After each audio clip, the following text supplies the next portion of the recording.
बिस्मिल्लाहिर्रहमानिर्रहीम। अस्सलामुअलैकुम वरहमतुल्लाहि वबरकातुहू।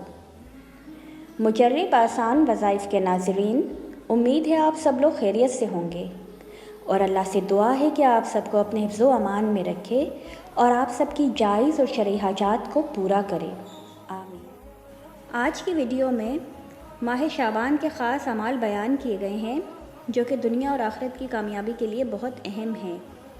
रसूल अल्लाह सल्लल्लाहु अलैहि वसल्लम ने फ़रमाया कि शाबान मेरा महीना है।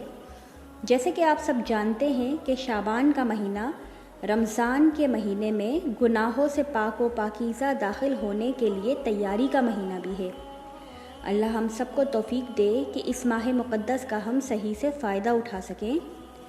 इस महीने को शाबान इसलिए कहते हैं क्योंकि इस माह में रिज़्क़ तक़सीम होता है और नेकियों का सवाब 70 गुना बढ़ जाता है।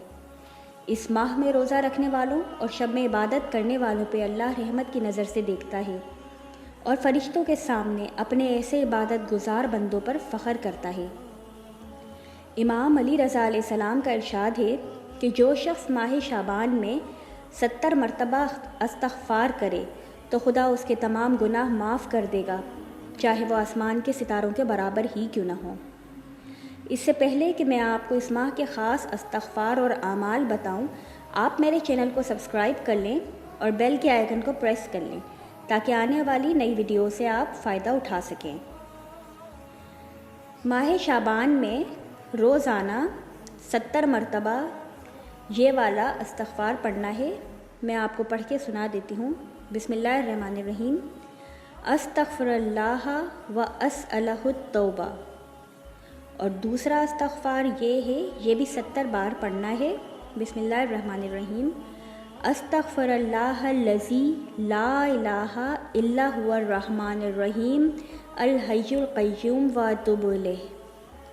इसके अलावा हज़रत यूनुस की दुआ जो कि आयत करीमा के नाम से मशहूर है, वो भी इस महीने रोज़ाना एक तस्बीह ज़रूर पढ़ लें। मैं आपको आयत करीमा का विर्द करके सुना देती हूँ। बिस्मिल्लाहिर्रहमानिर्रहीम। ला इलाहा इल्ला अंता सुब्हानका इन्नी कुन्तु मिनज़ ज़ालिमीन। ये रोज़ाना के जो अमाल हैं माह शाबान के, ये गुनाहों से माफ़ी के लिए, मुश्किलात के हल होने के लिए और अल्लाह की खुशनुदी हासिल करने के लिए बेहतरीन ज़रिया हैं।